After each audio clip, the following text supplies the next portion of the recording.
Saludos, buenas noches, martes 5 de septiembre, aquí arranca la tercera temporada de Ye en esa Asturias Televisión. Algunos dirán, no chaval, todavía saliste ayer hasta ahora por la noche. Bueno, eran repeticiones de la temporada pasada. Lo cierto es que hoy hemos vuelto y con más ganas que nunca para afrontar una nueva temporada, ya lo verán, llena de distintos invitados, distintas historias que contarles, nuevas pruebas. Bueno, pues hemos dejado atrás el juego del limón, estamos preparando otro nuevo en el cual esperamos contar con su solidaridad y también pericia.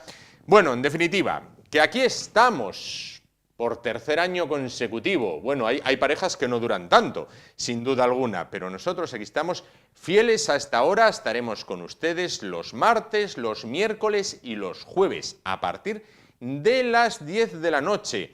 Y tendremos muchas cosas que contarles. Como ejemplo, como dato, tan solo un ejemplo. La primera y segunda temporada presentamos todos los programas de esta casa en una tarde. Pues bien, en esta tercera temporada vamos a echar 3 semanas, como dirían los taurinos, 3 semanas, presentándoles nuevos programas que van a ver en esa Asturias Televisión. Ahora, eso sí, vamos con lo que nos ocupa, que es el Ye.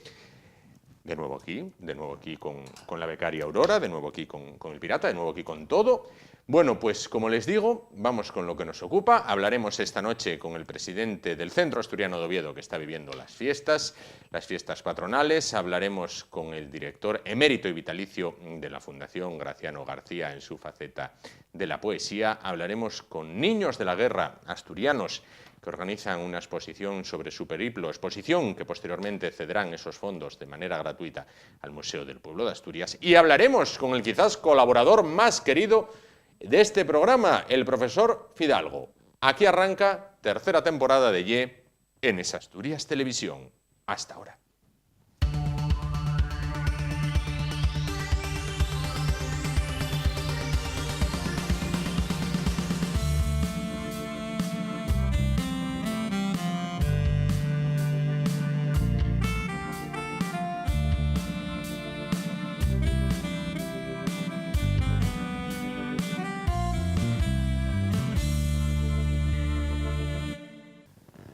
Bueno, pues el Centro Asturiano de Oviedo ya vive sus tradicionales y anuales fiestas en honor a la Virgen de Covadonga, bueno, a la Santina, la patrona de Asturias, bueno, cuya celebración ya está ahí a la vuelta de la esquina, para hablar de cómo se están desarrollando estos festejos, para hablar del Centro Asturiano en general. Bueno, tenemos esta noche con nosotros a lo que es, bueno, pues su presidente y alma mater. Alfredo Cantelli, ¿qué tal? Presidente del Centro Asturiano, buenas noches. Buenas noches, buenas noches. Bueno, gracias. Están en fiestas, ¿cómo se están desarrollando? Estamos bien, hasta ahora muy bien, con una participación muy buena, un gran ambiente, como viene siendo habitual en el centro, y entrando ya casi en la recta final, en los días grandes, muy pronto ya. Claro.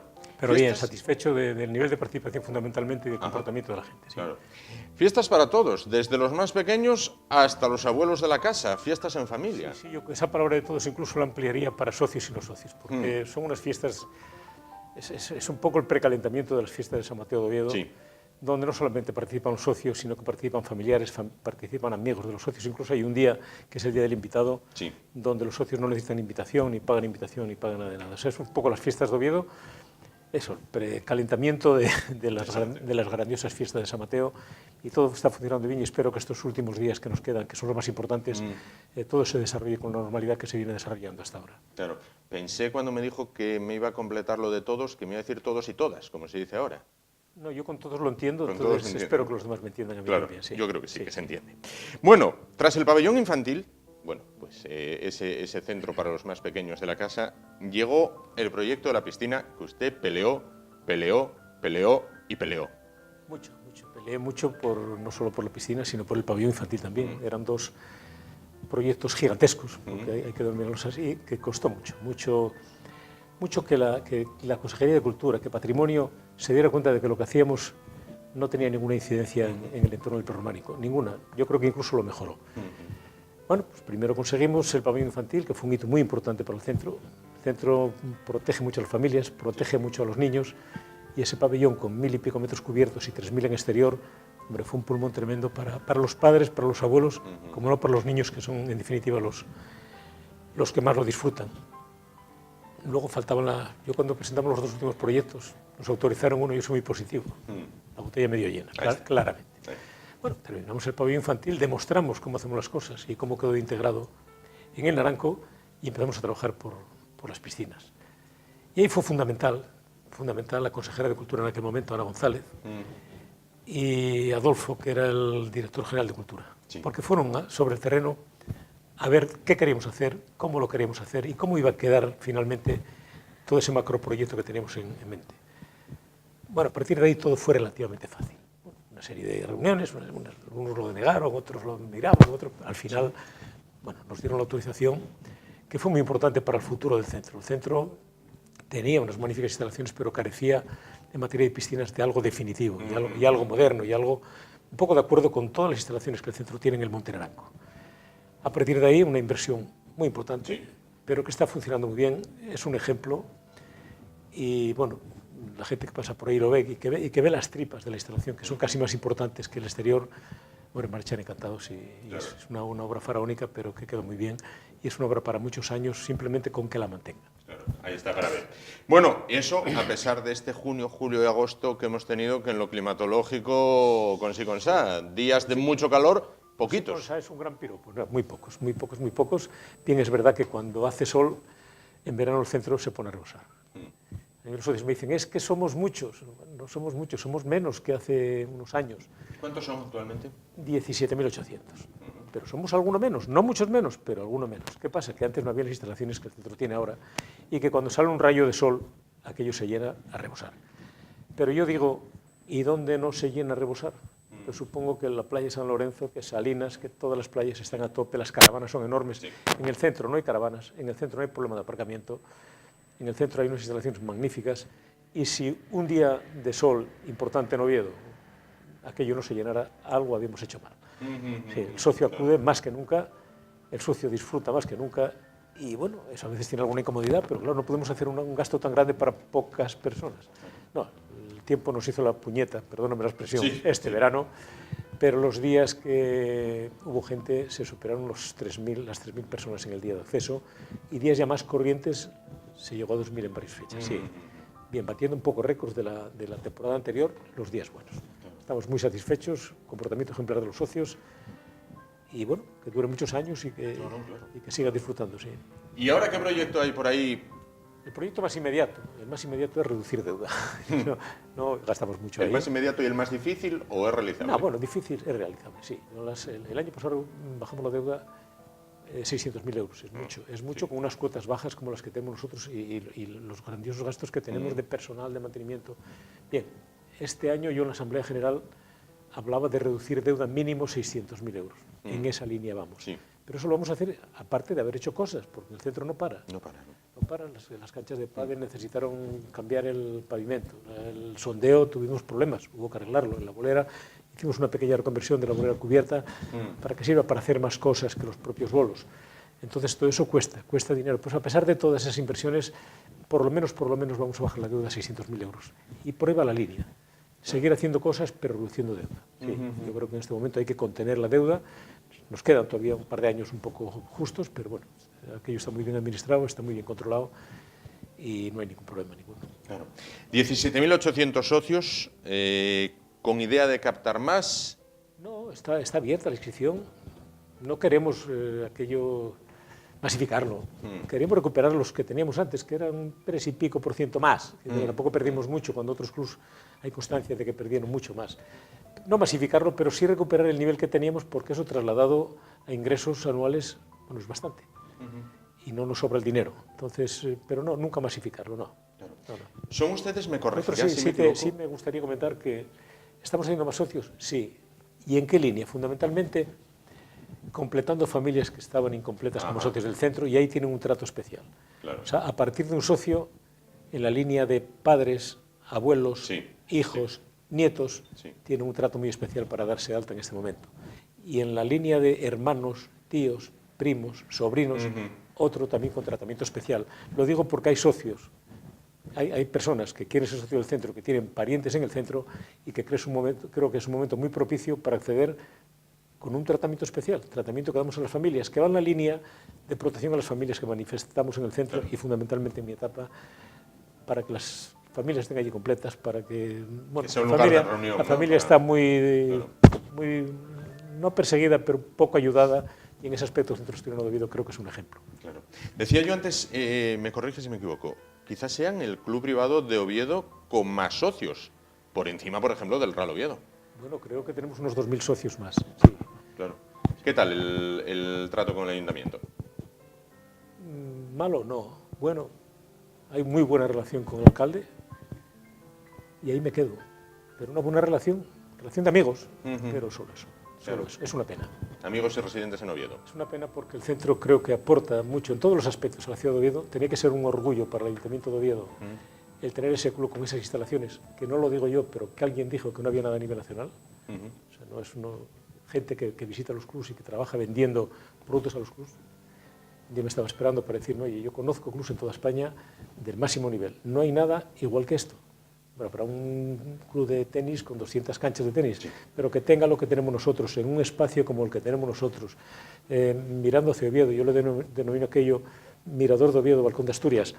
Quiero decirte que yo creo que no lo hay. No lo hay, pero lo dicen los demás. Yo no lo puedo decir como presidente por razones obvias. Transmite un poco el sentir de gente que sí conoce otros clubes. Claro. Alfredo Cantelli, presidente desde hace ¿cuántos años? Pues el día 18 de este mes de agosto ganamos las elecciones en el año 99. 99. 18 años. Ya son años. Sí. Ya son años. Demasiado. Nunca creí que iba a volver después de mi etapa anterior al centro. Pero bueno, me fueron a buscar y me convencieron fácil. Nunca creí que iba a aguantar más de un mandato. Pero bueno, las circunstancias te van llevando, y una obra y otra obra.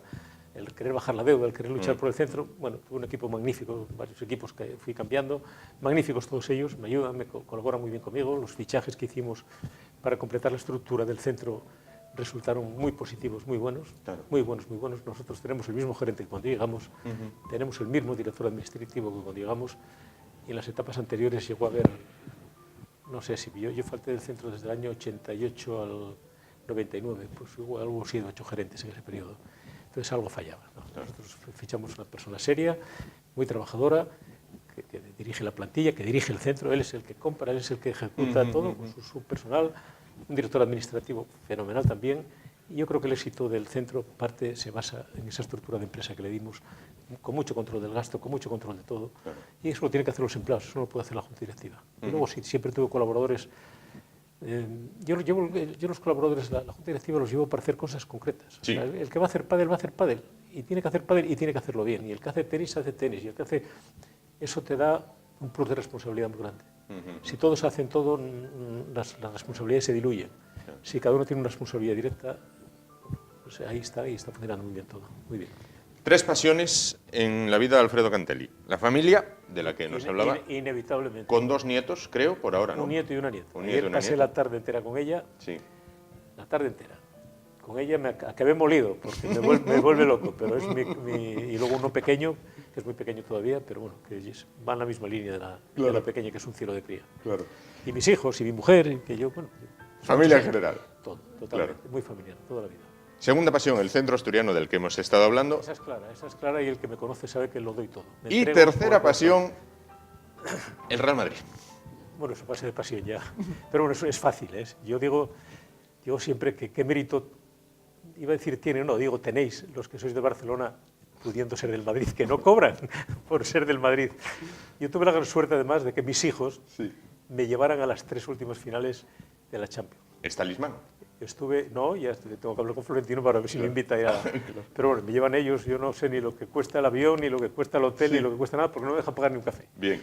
Entonces ya me decía el pequeño el otro día, papá, vete preparándote, que nos vamos a ir a Kiev, me parece. Digo, está muy lejos. Y dice, no, pues hay que ir. No, pero este año no van. Ellos se ponen bueno, ya lo veremos.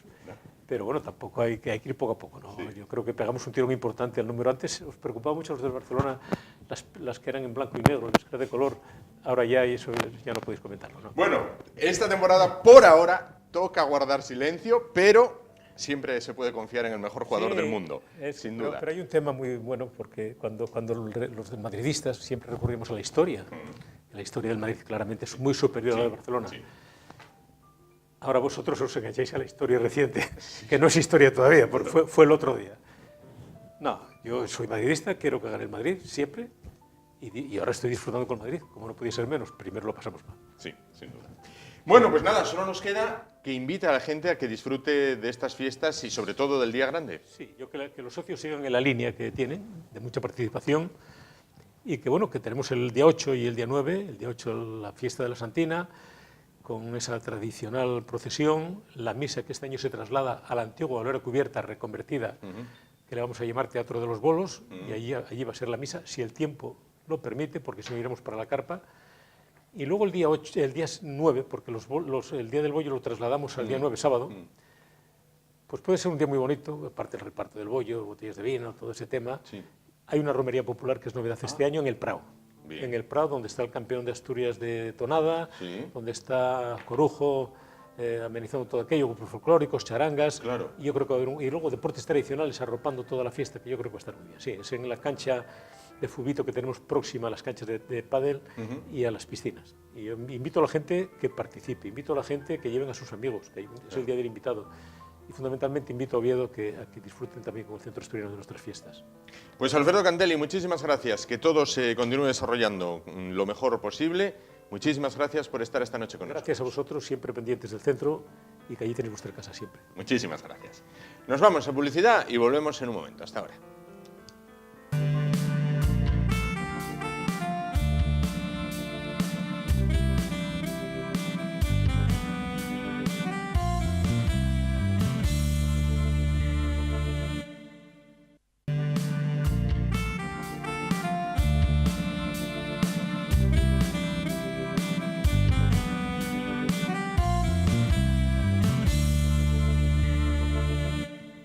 Bueno, continuamos. Y en este día de reentré, de inicio de tercera temporada, bueno, de este programa, en esta casa, vamos a hablar de poesía. En su homenaje te regalo estos versos para que nunca dejes de soñar, para que, como ellas hicieron, a pesar de los espinos, cadenas y fatigas, ames la aventura de vivir. Estas palabras para ti quieren ser un susurro, una humilde sugerencia, un acto de buena fe, nunca un mandato. Sé que tienes el supremo derecho a hacer tu propia vida.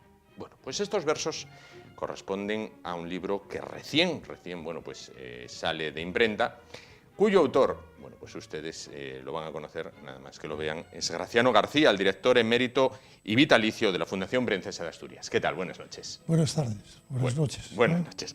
Casi, aunque los días todavía son largos, bueno, pues entonces, aunque ya van menguando, eso sí, ya se notan. Bueno, ¿quién es Teresa? Bueno, Teresa es una chica que acaba de cumplir 18 años, a la que no conozco, pero pensé que podía dedicarle unas ideas, unas experiencias y a través del verso, ¿no? Porque yo creo que sinceramente al mundo le faltan versos y le sobra codicia, fanatismo y dolor. Y quise, a través de unas poesías y unos versos muy sentidos, pues dirigirme a esa chica que es un símbolo de una juventud a la que creo que también le hace falta algún verso y defender algunos valores, que no nos perdamos en la niebla del camino. Claro. ¿Interesa la poesía a los jóvenes? Yo leía en prensa, es un libro que quizás puedan regalar los abuelos a los nietos. Los jóvenes que actualmente, parece que los vemos todo el día con el móvil, el Twitter, el Facebook, Instagram, todas las redes sociales habidas y por haber, lo manejan como nadie. Yo creo que los jóvenes compran pocos libros, efectivamente están más metidos en las cuestiones de las redes, pero también hay algunos que compran libros, especialmente de poesía. Y yo creo que hay que activarles a que a través de los versos, a través de la emoción y del sentimiento, pues vean otra forma de ver el mundo, ¿no? Los versos son, yo lo digo alguna vez, son barcos que nunca naufragan. Son, vamos a decirlo así, un poco poéticamente, son, digamos, flores que nunca se marchitan. Y creo que los versos pueden encerrar enseñanzas y emociones, y eso nunca sobra. Claro. claro, claro. Y menos en estos tiempos, quizás, ¿no? Exacto. Claro. Bueno, comenzó con una tierra, una patria, un alma. Sigue con el libro que tenemos sobre la mesa, con Teresa. Bueno, ¿cuándo nace en Graciano García la afición por la poesía? Pues no lo sé. Sinceramente, en la vida, como decía un poeta que admiro mucho, un poeta portugués, en la vida sobre todo existen milagros y los milagros nunca se sabe cuándo llegan. Lo único que hay que saber es esperarlos y defenderlos cuando llegan. El libro primero, es el libro titulado Una tierra, una patria, un alma, pues es un pequeño milagro. Y yo, a lo largo de los años, cuando llegaba por las mañanas a la fundación, a una compañera mía, que es una chica, Teresa Caso, que es una chica muy culta, muy sensible y una gran lectora, le iba entregando papelinos que me iba escribiendo con algunos versos, Sí. y pasados los años, y cuando digo años, son un montón de años, un día recibo en mi casa, muy bien ordenado y muy bien encuadernado, un paquete que lo abrí y era un libro y me dijo, este es el libro de tu vida, tienes que publicarlo. Claro. Y yo empecé a leerlo y no me reconocí allí. Y yo la llamé y dije, oye, pero esto, dijo, pues esto es todo lo que me fuiste entregando a lo largo de los años. Claro. Y creo que yo me gusta tanto y creo que debes de publicarlo, no puedes perder Tardé bastante tiempo en decidirme a publicarlo y efectivamente al cabo de un par de años pues lo publiqué y además lo hicimos una presentación muy grande Sí. el auditorio que se llenó Sí. 1.300 personas.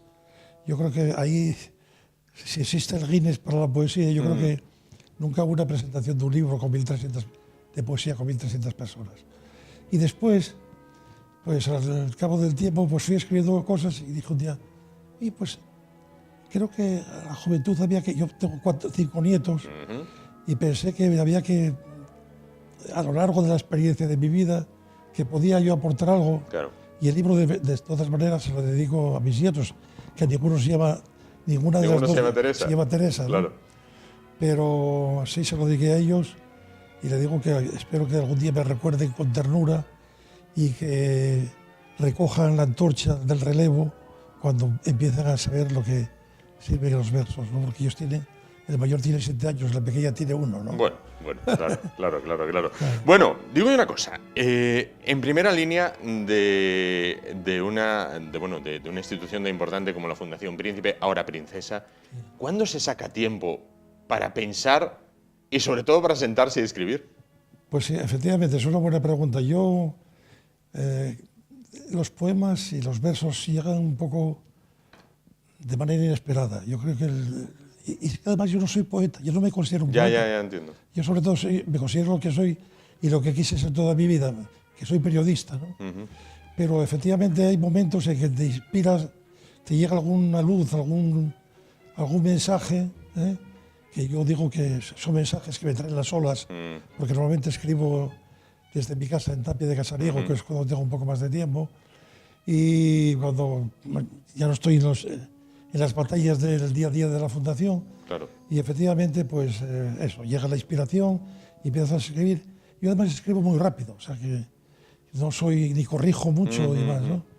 Este libro tardé en escribirlo 2 meses y medio, o sea que de la misma manera que lo tardé, porque nunca pensé en editarlo, Claro. 20 años. Este ya fue más. llegó Claro. Y ahora creo que hasta aquí hemos llegado, ¿no? No creo que vaya a escribir otro libro, seguramente. Es que esa era la pregunta, si iba a haber próximos proyectos, si iba a haber parte 3. Yo creo que no. Yo creo que para mí este es un libro que definitivo, porque es, yo digo que en algún verso digo que soy como un náufrago que ha llegado a la orilla, ¿no? Y no llegamos tantos a la orilla, y entonces quiero aportar algo de mi experiencia de la vida, que no fue fácil, y creo que puedo aportar alguna idea, algún sentimiento, algún valor y defender algunos valores en los que creo profundamente, ¿no? Claro. Creo en los valores de la libertad, de la concordia, en la solidaridad. Ahí hay muchos mensajes de ese tipo a lo largo del libro. Dice usted, soy un náufrago que llega a la orilla. Me estaba acordando cuando yo estudiaba LGB, que bueno, ya ha desaparecido EGB. Yo no sé si los chavales ahora lo estudian. Me acuerdo que en las obras de Manrique decía, nuestras vidas son los ríos que van a dar a la mar. No sé si esto ahora se estudia o no se estudia, o si un chaval nos ve, dice, ¿de qué hablarán estos? Pero bueno, sí entonces hay como un paralelismo entre... Bueno, yo menciono a un río ahí, digo que era ese río, mientras yo escribo esos versos para el río que le llama el mar, y que está, como el corazón llama la sangre, ¿no? Y digo que es un río que va alegre, que es saludado por álamos y por otros árboles, y que besa musgos y besa flores, y que hará ese árbol cuando llega al mar mientras yo estoy escribiendo el libro para esa gente, ¿no? Lo prolonga Luis María Ansón, que dice, sencillo, espontáneo, el sentimiento profundo, descarnado el ánimo. El poeta escribe tendido entre las hierbas de su Asturias querida. Sí. Bueno, Ansón es muy amigo mío. Él se ofreció a prologarme el libro. Ha sido un honor. Ansón es no voy a descubrirlo ahora, es uno de los grandes periodistas de este tiempo de España. Es académico de la lengua, de la Real Academia Española de la Lengua.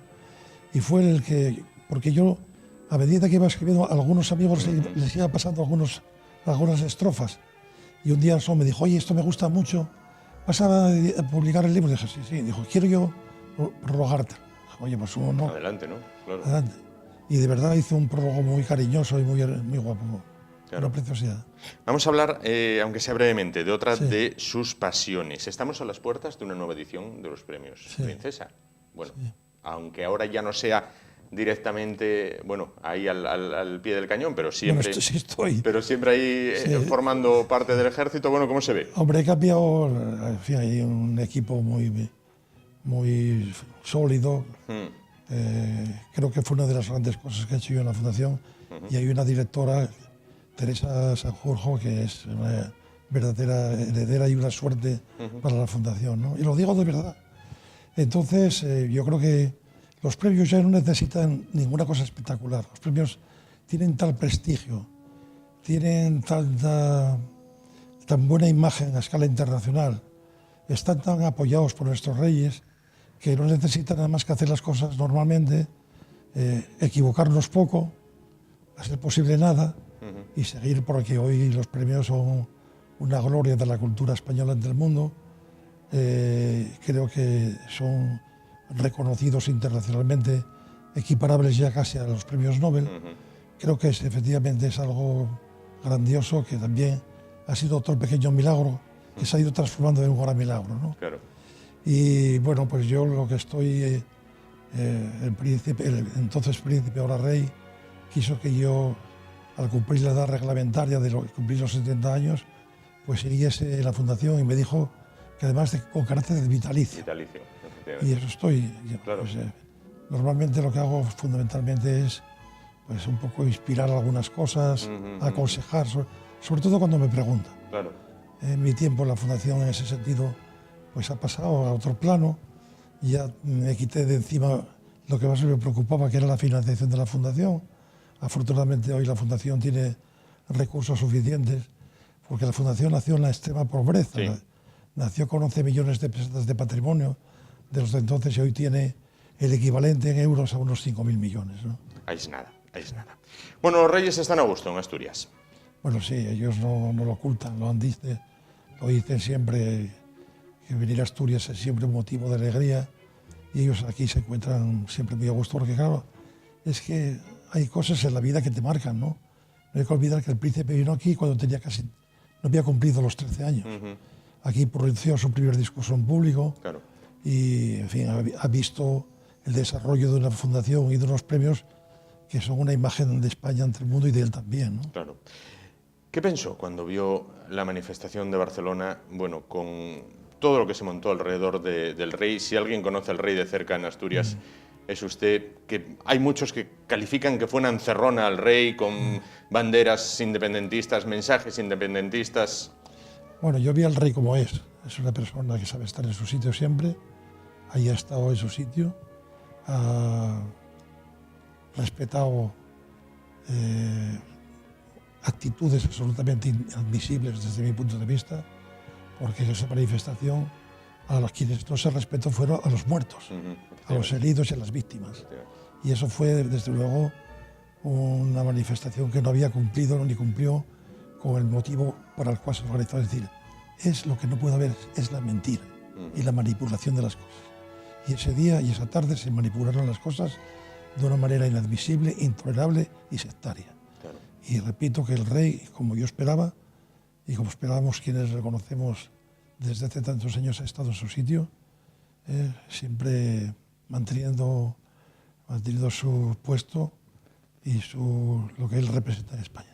Bueno, dice el comunicador Carlos Herrera que si algo se contagia en España rápido es que cuando hay un tonto rápidamente aparece otro. Esperemos que lo sucedido en Barcelona no se traslade a Oviedo los días de la entrega de los premios. No. Y bueno, haya que ver imágenes, bueno, pues como las que se vieron en aquella manifestación de Barcelona. Graciano García, para finalizar, una recomendación a los jóvenes que nunca se acercaron a la poesía. Pues que la poesía es un mensaje, encierra siempre un mensaje fundamental, que es el mensaje de la esperanza, el mensaje de la emoción y el mensaje de mirar hacia el futuro. Que lo lean, que lean poesía. Nunca estarán solos si leen poesía. Pues con esa reflexión nos quedamos y con unos versos como empezábamos. Te entrego estos versos como se entrega la antorcha encendida del relevo. Lo hago porque quiero lo mejor para todos, porque sé lo mucho que una sola persona puede hacer por un mundo mejor, aunque solo sea para que haya en él un poco menos de dolor y de soledad. Graciano García, director emérito y vitalicio de la Fundación Princesa de Asturias, autor de Teresa, esa segunda parte de su poesía. Muchísimas gracias por estar esta noche con nosotros. Muchas gracias. No. Y nos vamos a publicidad y en un momento volvemos para continuar con más temas de hoy. Hasta ahora.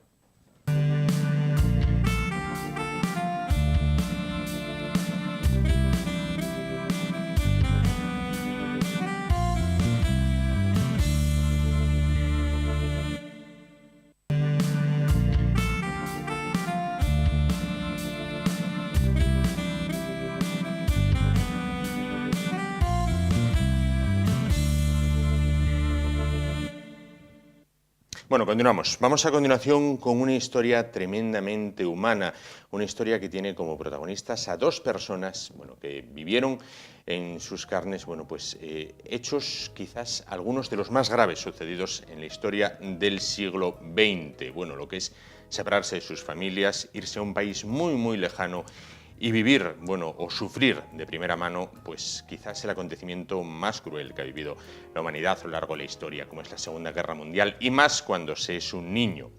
Bueno, desde el pasado viernes y hasta el próximo día 9, el Centro Cultural de la Calzada acoge la exposición Dos patrias llevo conmigo, niños de la guerra en la Unión Soviética, 1937-2017, integrada por más de 175 fotografías, algunas de ellas inéditas, procedentes de archivos en Asturias, en Georgia, en Ucrania, en Rusia. Bueno, para hablar de este tema se encuentra con nosotros esta noche una niña, ahora ya señora, pero que fue por entonces una niña de la guerra, bueno, de las que se tuvo que ir de nuestro país, de las que se tuvo que ir de España hacia Rusia. Y se encuentra también, bueno, pues otra mujer descendiente, nieta e hija de exiliados asturianos españoles, al fin y al cabo, bueno, que también se tuvieron que ir y que discurrió su vida, bueno, pues en Rusia, en la ciudad de Leningrado, una ciudad que sufrió quizás el asedio más feroz que se haya sufrido en la historia de la humanidad, donde la gente llegó a morir literalmente de hambre durante la Segunda Guerra Mundial. Bueno, paso a presentárselas. Pilar Jiménez, niña de la guerra, ¿qué tal? Buenas noches. Buenas noches. Bueno, y junto a ella, Carmen Iglesias, ¿qué tal? Buenas Hola, noches. buenas Nieta e noches. hija de exiliados asturianos. El 23 de septiembre de 1937 zarpó de Gijón un convoy, bueno, con unos niños a bordo, con unos niños y personas que les acompañaban, como es el caso del abuelo de Carmen, bueno, con un destino incierto. Se iban, me decía Carmen, no, tenían pensado marchar por 3 meses, y al final pues fueron muchos meses más. 19 años. 19 años, ahí es nada. Bueno, ustedes se fueron desde Gijón, bueno, pues escapando de una guerra, y Pilar, llegaron a Rusia. bueno, a la Rusia por entonces, Rusia soviética, bueno, gobernada a la URSS, Unión de Repúblicas Socialistas Soviéticas, que se estudiaba de aquella en el colegio, ¿no? Bueno, ¿cómo le recibieron? Nos recibieron muy bien. Aquello fue una fiesta enorme, estaba todo lleno de niños pioneros, hubo orquestas, vaya, había de todo, de todo. Y todo el mundo se acercaba a nosotros para vernos porque daba la casualidad que todos los niños teníamos los ojos negros y a los rusos le llamó la atención eso. Claro. Ellos los tenían azules, Claro. máxime en Leningrado. Claro, claro, Y entonces nos recibieron, vaya, que es difícil calificarlo con una palabra, muy bien, muy bien. Ustedes venían escapando de algo tan, una penuria como era la Guerra Civil Española, bueno, y de repente llegan allí a lo que por aquel entonces se conocía como el paraíso del proletariado, aunque gobernado por Stalin. Bueno, para un niño, desde los ojos de un niño de 6 años, bueno, ¿cómo fue llegar a aquella Rusia de Stalin? Pues yo la verdad que no sé ni cómo decírselo, simplemente nosotros no le dábamos la importancia que tenía porque no lo entendíamos tampoco, eso sabíamos que había una guerra, que había que irse porque morían niños y tal, y eso, pues para nosotros es el motivo. Claro. Pero yo no puedo decirle, quizás los mayores sí, pero nosotros 6 añitos, es muy difícil dar una calificación a eso. Yo lo considero que nos salvaron la vida, porque se decía que caían muchas bombas, que morían muchos niños y tal. Entonces nosotros eso no teníamos, vaya, no lo pasamos. Claro. Así que, vaya, muy bien. Claro, encontraron, en síntesis, un remanso de paz, fue lo que encontraron. Bueno, estos niños, Carmen, iban acompañados, bueno, por algunos adultos. Por supuesto. Se habla mucho de los niños de la guerra, pero no debemos olvidar nunca a los adultos. Los adultos han sacrificado su vida en defensa de los niños, para protegerlos, se portaron muy bien en todo su ciclo vital infantil con ellos, inculcándoles el amor a España, el folclore español nunca faltaba, las danzas, incluso andaluzas, los cantos a la patria, en fin, siempre se les inculcó el espíritu español. De hecho, mi abuelo, cuando llegó allí, carecían de material pedagógico para enseñar a los niños. Entonces, ¿Su abuelo era maestro? Mi abuelo era maestro, sí, era maestro, sí. Y entonces él preparaba las lecciones, escribió libros para poder enseñar matemáticas, incluso, hasta que, pasado un tiempo, ya tradujeron los libros del idioma ruso, los adaptaron para los niños españoles, en idioma español. Bueno, pues los mayores tuvieron, claro, los protagonistas son siempre los niños, porque se evacuaron de este país para librarles de las penurias de la guerra. Sí. Eso sin duda, y eso les salvó la vida. Luego el gobierno ruso también se portó muy bien, a pesar de que en el poder estaba un dictador, que era Stalin, pero se portó muy bien con los niños.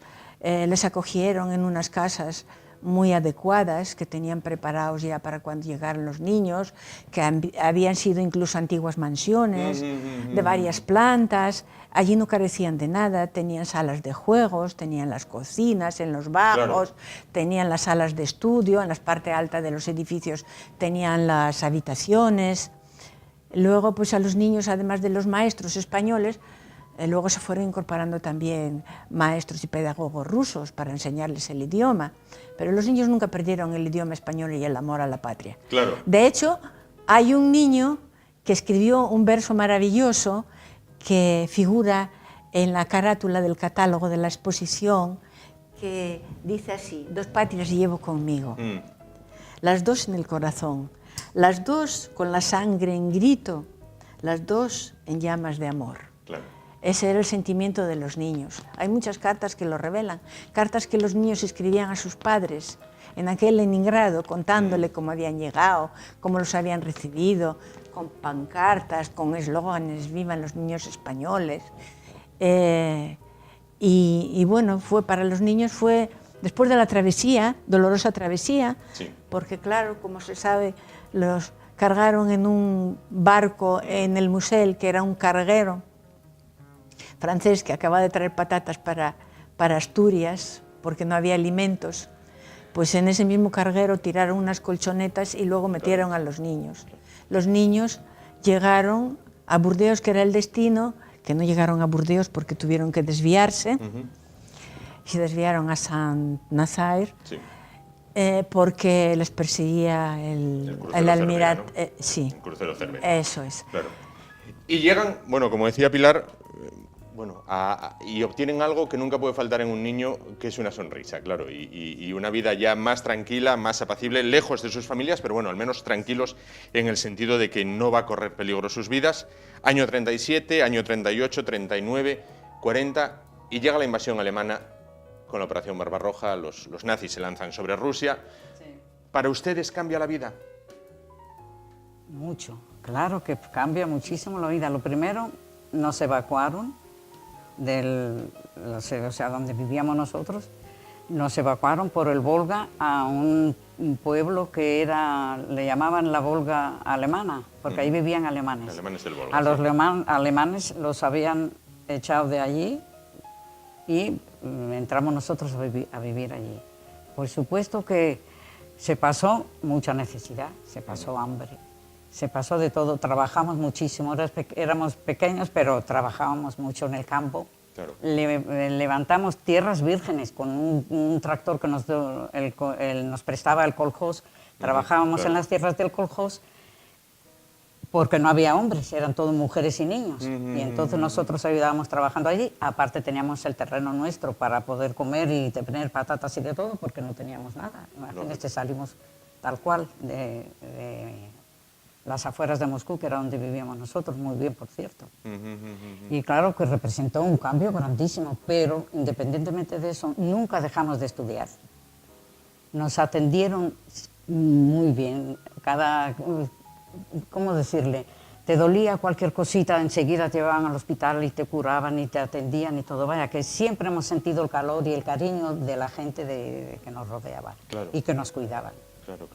En ese sentido, no se puede no hay decir queja, nada. no hay queja posible. Ustedes vivían en los alrededores de Moscú, bueno, se van a la zona del Volga. Su abuelo y su madre les toca peor ficha aún, quedan en Leningrado, donde la gente llegó a morir de hambre. Sí, fue una cosa terrible.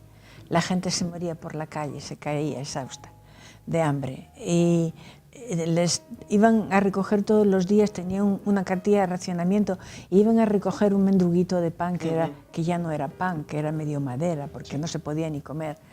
Y las escenas que se producían eran terribles, porque esto contaba mi madre, que llegaba la gente gritando desesperada: deme la ración de mañana, que mañana será tarde, mañana será tarde. Unas cosas tremendas. Claro.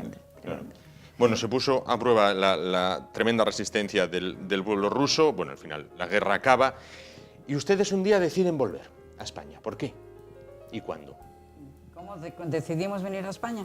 ¿Cuándo y por qué? Pero es que eso nunca se nos había quitado. Es que nosotros teníamos educadores españoles nuestros que hablaban de España constantemente. Claro. Y lo nuestro era España. O sea, nosotros sabíamos, éramos chiquitos, pero ya comprendíamos y sabíamos que nosotros estábamos ahí por un tiempo, que nosotros teníamos que regresar a España. Y la vida nuestra era cantar canciones españolas, hablar de España. Nosotros, por ejemplo, a la hora de dormir nos poníamos a hablar de nuestros padres, tal, sin prácticamente conocerlos, pero esa ilusión que tiene uno de que tiene a los padres allí, y sabíamos que teníamos que regresar. ¿Cuándo? No sabíamos, y no sabíamos de qué forma. Pero es que eso ni se dudaba. Eso era una cosa que tenía que venir y que íbamos a irnos. Claro. Volver Y a era su lo que tierra. esperábamos. Claro, sin duda. Sí. ¿Y cómo fue el recibimiento en España? Bueno, lo ¿cómo fue ese primero reencuentro? nos dijeron que íbamos a Valencia. Sí. Entonces, cuando llegamos, no era Valencia. Decían: esto no parece Valencia. Tal, la gente que por el puerto, que se esperaba algo más. Llegamos a Castellón de la Plana. ¿Por qué? Y la gente se hacía la pregunta. Y no sé hasta dónde eso es cierto, pero decían que no querían que el pueblo nos viniera a recibir. O sea, que fuera la cosa tranquila, que bajáramos de esto y nuestros familiares nos recogieran y tal. Que por eso no Valencia, porque allí iba mucha gente. y Castellón de la Plana. Pero para decir la verdad, aquello estaba lleno así de gente. Claro. Terrible. Porque no hay mejor radio en eso que la boca de uno por otro contándole y diciéndole que Vox llegan los populi. niños, que tal y cual. Y nos recibieron muchísima gente allí. ¿Y había desconfianza de las autoridades hacia aquellos ya chavalinos que volvían de Rusia? ¿Cómo? ¿Confianza? Desconfianza del gobierno actual hacia aquella Bueno, gente yo que... la verdad que no sé, porque nosotros llegamos y teníamos un hermano Ujú. que nos llevó a la, ¿cómo se llama?, al gobierno asturiano, Sí. que parece que conocía al que estaba en aquel entonces. Y entonces, pues nos dijeron, ¿dónde queréis trabajar? A mi marido, que yo iba con mi marido ya. Y mi hermano decía, no, que vayan a trabajar a Yaranes. No, Yaranes no, ¿cómo era? Sí, una fábrica que acababa, que era muy importante, muy... Esto que ay, en este momento se me olvidó la memoria. ¿De qué era la fábrica? No sé, no te sé decir. Mi marido trabajaba allí, pero eso era en... Ay, Dios mío. Bueno, si me recuerdo se lo digo. Bien. Bueno, da igual, tenía trabajo, Sí. le dieron trabajo. Ajá. Entonces nos dieron apartamento también. Ujú, claro. O sea que nosotros, yo, mi familia, no tuvimos problema en ningún sentido en eso. Nada más llegar nos atendieron muy bien y todo. Claro. Y bueno, entonces lo que pasa es que nosotros pues decidimos, ya le dije que le decidimos regresar, pues mi hermana que le faltaba un año de universidad y no quiso dejarlo porque aquí no encontraba trabajo y entonces decidió terminar En Rusia. la universidad. Y yo me fui con ella porque, vaya, era mi hermana chiquita que iba Claro. con un niño chiquito y entonces Claro. nosotros decidimos regresar. Pero no por otra cosa, por eso. Claro, perfecto. Visto con los ojos de aquel entonces, para un niño de 6 años. Sí. Bueno, porque esto, insisto, hay que verlo con los ojos de entonces, no vale analizarlo desde Sí. ahora. ¿Fue una buena decisión separarles de sus familias y mandarles a Rusia? Bueno, separar a los hijos de una familia, eso yo creo que nunca es buena decisión.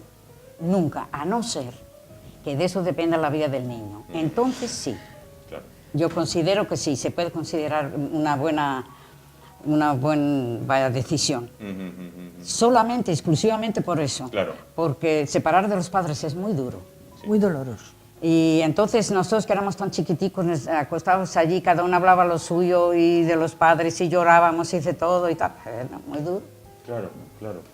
Cuando ustedes ven actualmente el telediario y se ven estos refugiados de Siria y de todos estos No, es países horroroso. llamando a las puertas de Europa, llamando a las puertas de Occidente, Eso es tremendo. ¿ustedes tienen que verse un poquito reflejados en ellos o lo que fueron Sí. el periplo de su abuelo y de su madre, ¿no? Sí, ciertamente. Y los españoles también llamaron a muchas puertas, y no hace muchos años atrás, cuando se iban a Francia y a Suiza, en los años 60. ¿Cuántos españoles emigraron? Volvieron de viejos ya. Bueno, es el ciclo vital, la vida va cambiando y las circunstancias van cambiando y los hechos se repiten. Sin duda. Los hechos se repiten y los humanos nunca aprendemos de lo que les pasó a los que nos precedieron.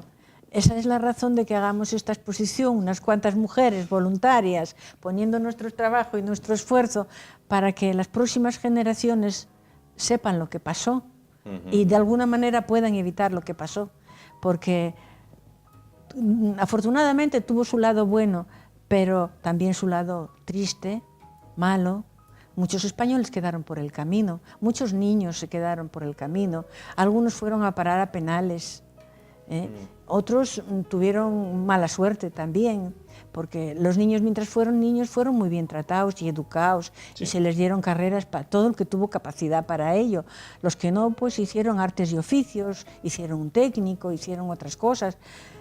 Unos salieron médicos, otros no, unos poetas, otros periodistas. Se les dio la oportunidad a todos. O sea, en ese sentido, muy bien. Pero claro, los niños crecen y se tuvieron que identificar con el país, asumir la situación social del país, con el tiempo, se hicieron hombres y mujeres, crearon sus familias, crearon unos lazos, unos vínculos con aquel país que en un momento determinado les unían tanto a ese país que tenían el corazón partido, como dice este muchacho. Sí, como dice este Tiene el chico, corazón partido, quiere ir a su tierra, pero hay una serie de vínculos que no te permiten marcharte. Claro. Porque tienes hijos, tienes una mujer que es nativa del país, que tira para atrás. Claro. Como allí hubo de todo, hubo matrimonios entre los jóvenes, muchos se casaron, los españoles. Ahí no había problema, pero los que hicieron matrimonios mixtos con las rusas, pues entonces eso, para esos hombres siempre tuvieron el corazón, y mujeres tuvieron el corazón dividido, porque no podían hacer lo que querían, no podían regresar a su país, porque había otras raíces muy profundas que les amarraban al país. Lógico. Pues Pilar Jiménez, Carmen Iglesias, muchísimas gracias por estar con nosotros, bueno, como testimonio vivo de esta exposición que ustedes todavía pueden visitar hasta el próximo día 9 en el Centro Cultural de la Calzada y que lleva por título Dos patrias llevo conmigo, niños de la guerra en la Unión Soviética 1937-2017. Más de 175 fotos, la mayor parte inéditas, bueno, y esa reflexión que ellas dos, Pilar y Carmen, hacían, bueno, pues se están repitiendo los mismos errores que en el pasado, y si antes los niños tuvieron que escapar, y los adultos también tuvieron que escapar de las bombas, de la muerte, bueno, pues como ven, con solo poner el telediario, a día de hoy también hay de esto, y de nuevo son los refugiados los que llaman a las puertas de países teóricamente en paz. Nos vamos a publicidad. Muchísimas gracias a las dos por estar con nosotros esta noche y muchísimas gracias por este testimonio. Muchísimas gracias. Nos vamos a publicidad. En un momento volvemos y afrontamos ya lo que es la recta final del programa de hoy. Hasta ahora.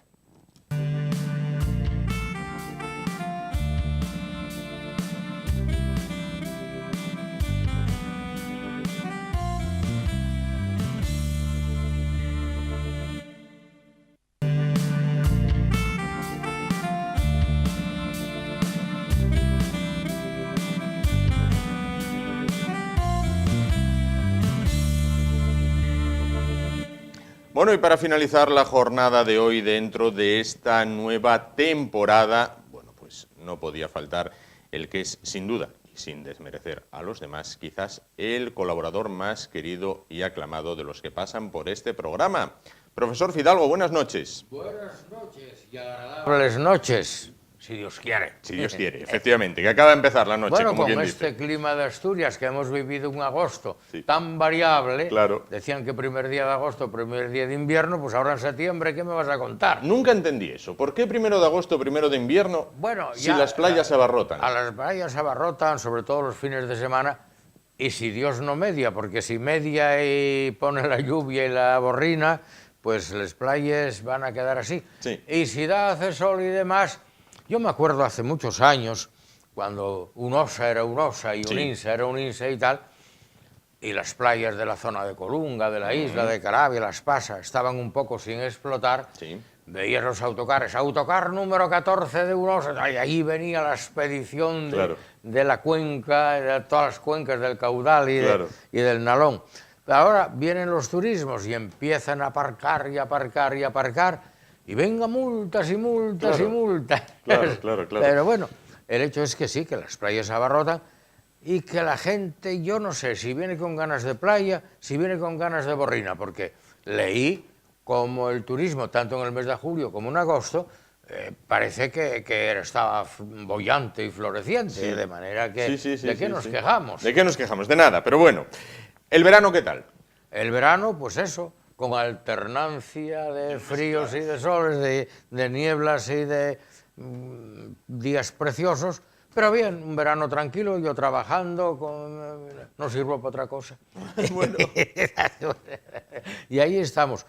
Hombre, cuando yo era joven, el septiembre, había un cantar, que yo no sé si estuvo por Benidorm o por ahí de una portuguesa, Madalena Iglesias, que decía, septiembre llegó con sus manzanas verdes, bueno, con sus uvas maduras, con sus frutos silvestres, septiembre llegó. Septiembre llegó. Para las familias, ya se sabe, los uniformes de los colegios, los libros, las no sé qué, los zapatos, la falda, el patachín, patachán. Para los niños, los libros, los colegios, las clases, los horarios, los nuevos profesores, qué va a ser de mí, quién y el hueso, quién no y el hueso. Claro. Y para los profesores, los cursos de formación, los niños, las niñas, los de más allá, la programación, las clases. Claro. Como decía aquel amigo mío, llevo 20 años en esto, sí, 20 años desbravando burros y sigo con la cuadra llena. Que me perdonen, los niños, no es una broma, ¿no?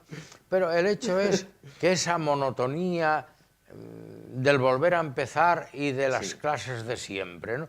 ¿Qué puedo hacer? Decíamos los profesores, ¿qué puedo hacer para este año parecer un poco diferente, moverla? Y los niños dirán, ¿quién me cae encima? Tal, tal, tal. Pero bueno, poco a poco pasa septiembre y las aguas ya cogen el cauce, ya fluyen en régimen laminar, no turbulento como al principio, y la cosa pues se va tranquilizando. Lo que pasa es que septiembre en Asturias y en otras comunidades, pero sobre todo en Asturias, es una especie de alternancia de semiveraneo. Clases, vacaciones. Semiveraneo. Clases, vacaciones. Santa no sé quién, santa no sé cuál. La Virgen de aquí, la Virgen de allá. O sea que tenemos un mes entero donde, sea en una villa ciudad, sea en otra villa ciudad, sea en un pueblo, sea en el otro, el aspecto escolar queda muy difuminado, como te digo, en esa alternancia. Clases, vacaciones y fines de semana. Claro, vale. claro. Y así Usted que se dedicó, bueno, pues toda la vida a la docencia.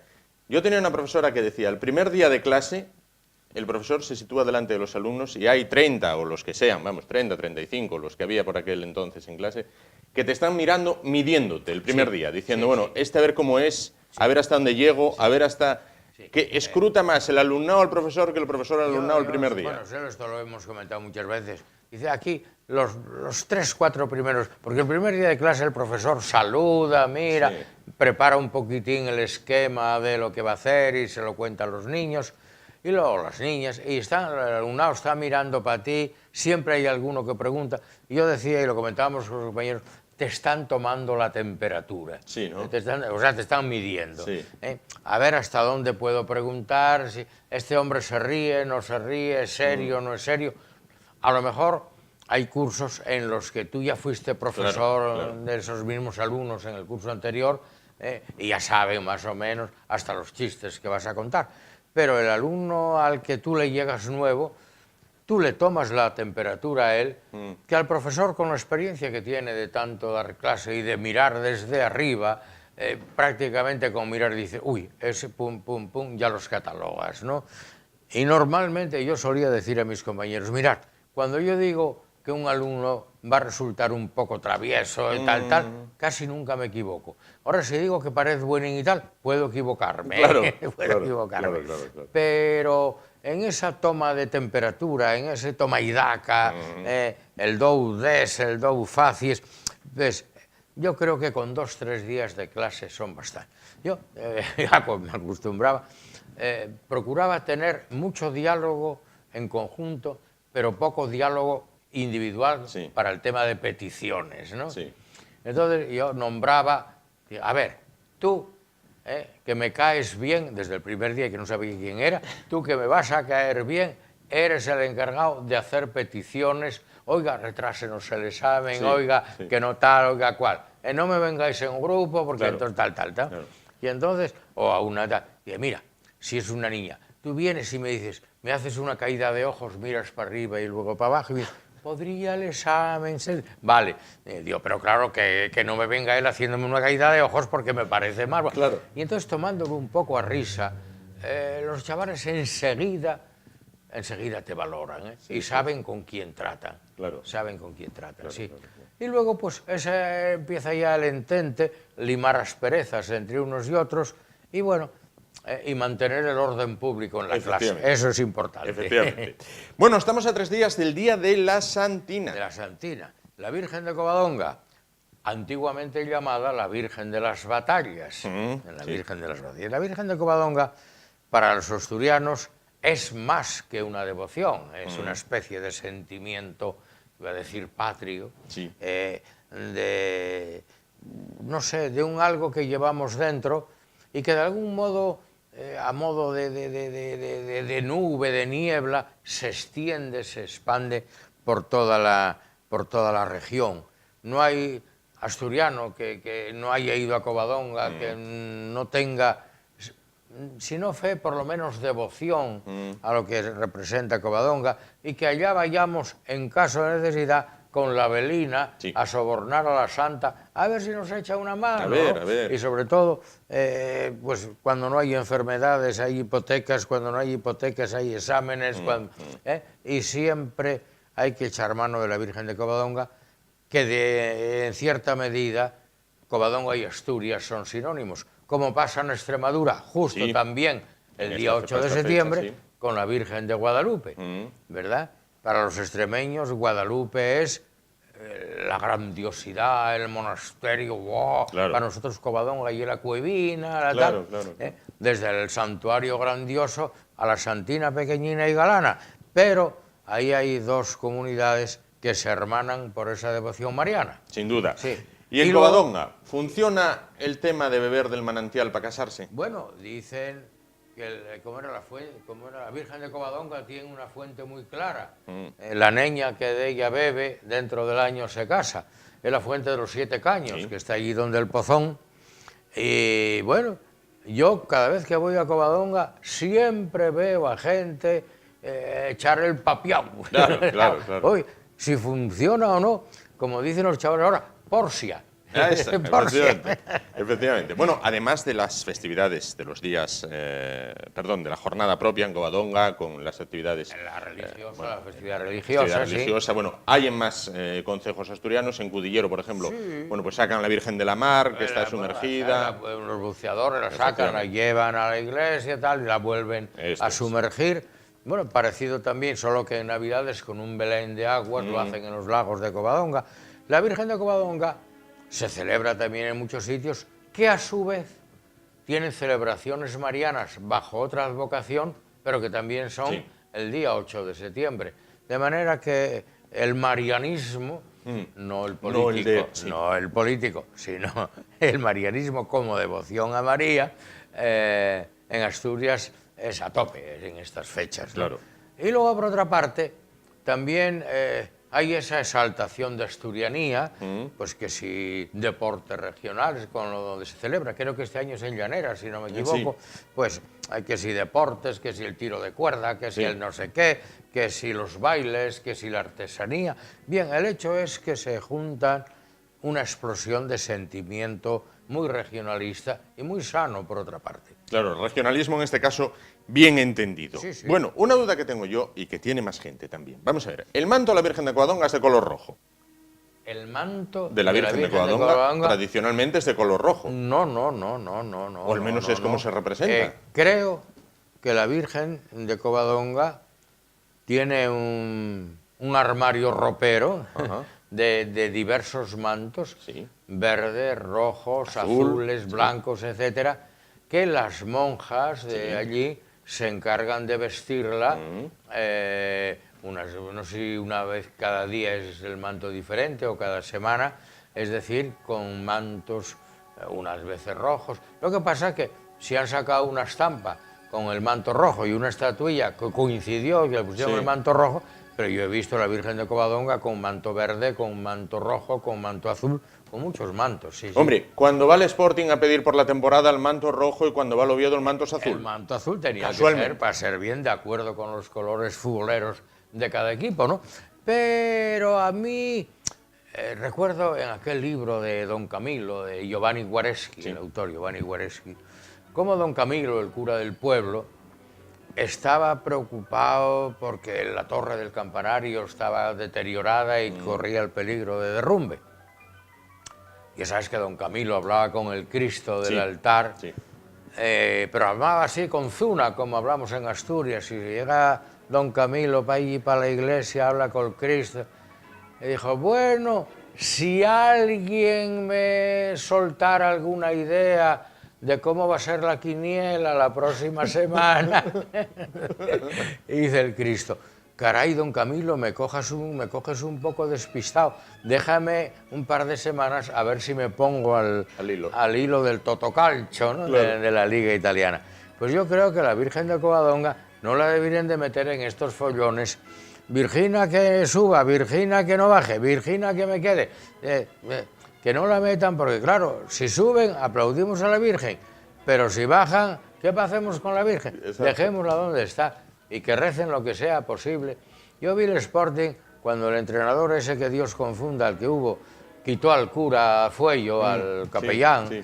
muy simpático, Sí, el padre sí. Fuello, muy simpático. Dijo, no me venga aquí a dar bendiciones Sí. ni tal.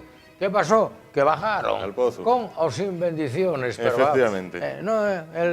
la gracia divina, yo creo que en esto del fútbol no participa mucho. No debe ser, es debe ajena a balones y a eso. ¿no? Claro. Aquí lo que cuenta son los 222 millones de Neymar y cosas Y a correr. Y a correr. Y a correr. Pues, profesor Fidalgo, 222 millones, que ya son, quien Que los ya son. pillara, aunque fueran dos. Dos. Valían. Decía, mira, si 1 millón no da la felicidad, el que tiene 200 millones, lo mismo va a tener 201 que 199, ¿no? Efectivamente, no da se la nota. felicidad. Pues muchísimas gracias y bienvenido de nuevo una temporada más a este programa, a Gracias, esta casa que es la suya. este otoño que nos espera sea feliz para todos. Efectivamente, nos vemos dentro de una semana. Muchas Ahí gracias. estaremos, gracias. Bueno, llegamos así al final del programa de hoy. Nos vamos, volvemos mañana a partir de las 10 de la noche aquí en YED de Asturias Televisión. Hasta entonces, gracias por su atención y hasta mañana.